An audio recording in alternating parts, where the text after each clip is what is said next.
একটা ছেলে যে স্বপ্ন দেখেছিল রাতারাতি ধনী হওয়ার, একটা গুপ্তধন যা তাকে টেনে নিয়ে গেল অন্ধকারের দিকে, আর একটা ভুল সিদ্ধান্ত যা তার পুরো জীবন বদলে দিয়েছিল। কে কে আছে ওখানে? আমি আমি ভুল করে ফেলেছি, আমাকে ছেড়ে দাও। কিন্তু কিভাবে এই নিষ্পাপ ছেলেটি এই অন্ধকারে এসে পড়ল? চলুন ফিরে যাই সেই দিনটিতে, যেদিন সব শুরু হয়েছিল। সুন্দরপুর গ্রাম, ছোট্ট একটি গ্রাম যেখানে মানুষ কম কিন্তু মায়া অনেক বেশি। এই গ্রামেই বাস করে হারান মণ্ডলের পরিবার।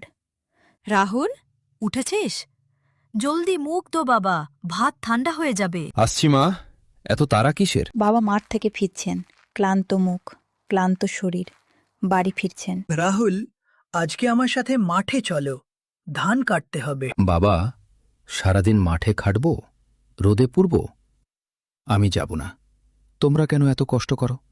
পৃথিবীতে কি সহজে টাকা কামানোর উপায় নেই? বাবা, সহজ পথে যা পাওয়া যায় তা বেশি দিন থাকে না। পরিশ্রমের ফলই আসল। বাবা সারা জীবন পরিশ্রম করলেন, তবু গরিব।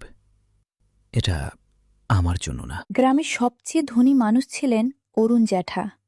তার দোকান, জমি, টাকা সব ছিল প্রচুর। কিন্তু মানুষ বলতো এই সম্পদের পেছনে আছে অনেক কালো কারবার। কিরে রাহুল, কি দেখছিস? ভেতরে আয়। জ্যাঠা, তুমি এত ধনী হলে কিভাবে? বাবা বলেন পরিশ্রম করতে, কিন্তু তুমি তো এত কষ্ট করো না। পরিশ্রম করলে গরিবই থাকবি, বুদ্ধি খাটাতে হয় আমার মতো। সত্যি? কিভাবে জ্যাঠা? সেটা এখন না, তবে একটা কথা বলি, আমাদের গ্রামের পুরনো বনে নাকি একটা গুপ্তধন আছে, পুরনো জমিদারের রেখে যাওয়া সোনার বাক্স। যে খুঁজে পাবে সে রাতারাতি ধনী হয়ে যাবে। সত্যি? হ্যাঁ, কিন্তু বনে নাকি ভূত আছে, তাই কেউ যায় না। রাহুলের মাথায় গুপ্তধনের স্বপ্ন ঘুরছে। গুপ্তধন, এটা পেলে আমি ধনী হয়ে যাব। বাবাকে আর কষ্ট করতে হবে না, এবং আমাকেও মাঠে যেতে হবে না। রাহুল গেল তার প্রিয় নিতাই দাদুর কাছে। দাদু ছিলেন গ্রামের সবচেয়ে জ্ঞানী মানুষ। দাদু, বনে নাকি গুপ্তধন আছে? সত্যি? কে বলল তোকে এই কথা? অরুণ জ্যাঠা বললেন। রাহুল, অরুণ জ্যাঠার কথায় সাবধান। সেই লোক নিজের স্বার্থের জন্য যে কোনো কথা বলতে পারে, আর গুপ্তধন খোঁজার চেয়ে নিজের মধ্যে থাকা পরিশ্রম আর সততার ধন খোঁজ, সেটাই আসল সম্পদ। কিন্তু দাদু, বাবা সারা জীবন পরিশ্রম করেছেন, তবু আমাদের অভাব যায় না। অভাব সত্য, কিন্তু তোর বাবার ঘুম ভালো হয়, মাথা সোজা করে হাঁটতে পারেন। লোভের পথে যে সম্পদ আসে সেটা কখনো শান্তি দেয় না। দাদু, তোমার সবাই একই কথা বল। রাহুল চলে যায়। দাদু চিন্তিত মুখে তাকিয়ে থাকেন। ছেলেটার মন বদলালে ভালো হতো।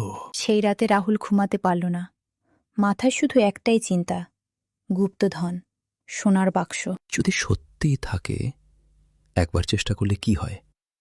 বনে গিয়ে দেখব। ভূতের ভয় চাই, আমি ভয় পাই না। পরদিন রাহুল তার বন্ধু আলোকে বলছে, আলো, আমি বনে যাব গুপ্তধন খুঁজতে, তুই আসবি? কি? বনে? রাহুল, ওই বনে যাওয়া বিপজ্জনক। আর গুপ্তধন, এটা কি রূপকথার গল্প নাকি? তুই ভীতু, আমি একা যাব। রাহুল, একটু ভাব, অরুণ জ্যাঠা কেন তোকে এই কথা বললেন? তার কি কোনো স্বার্থ আছে? তুই সব সময় বেশি ভাবিস। আমি যাচ্ছি। আলো চিন্তিত মুখে দাঁড়িয়ে থাকে। রাহুল একা বনের দিকে হাঁটছে। গাছের ছায়া দীর্ঘ হচ্ছে। সবাই যখন বিশ্রাম নিচ্ছে, রাহুল চুপি চুপি বনের দিকে হাঁটা শুরু করল। বুকে সাহস, মাথায় সোনার স্বপ্ন। গুপ্তধন পাবো আমি, ধনী হয়ে যাব। বনের ভেতরে ঢুকতেই পরিবেশ বদলে যায়। অন্ধকার, পাখির ডাক বন্ধ। এই কেমন শান্ত হয়ে গেল সব। হঠাৎ একটা কাগজ পায় গাছের গায়ে আটকানো।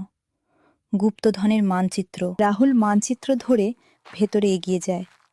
কিন্তু রাহুল জানত না এই মানচিত্র কে রেখে গেছে এবং কেন। বনের গভীরে বড় পাথরের কাছে একটা পুরনো বাক্স দেখা যাচ্ছে। পেয়ে গেছি গুপ্তধনের বাক্স। দৌড়ে গিয়ে বাক্স ধরতে যায়, হঠাৎ মাটি দেবে যায়। রাহুল একটা গর্তে পড়ে যায়। গর্তের মধ্যে রাহুল আটকে, উপরে উঠতে পারছে না। সন্ধ্যা হয়ে আসে। বাবা, মা, কেউ আছো? সাহায্য করো। বোকা ছেলে, এটা একটা ফাঁদ ছিল। গুপ্তধন বলে কিছু নেই। জ্যাঠা, তুমি কেন এটা করলে? কারণ তোর বাবার জমি আমি কিনতে চাই। তোর বাবা রাজি হচ্ছেন না, তাই তোকে ধরে রাখব। তারপর তোর বাবাকে বলবো জমি দাও, নইলে ছেলেকে ছাড়ব না। আমি কতটা বোকা ছিলাম। আমার লোভই আমাকে এখানে এনেছে। বাবা সত্যি বলেছিলেন, দাদুও বলেছিলেন।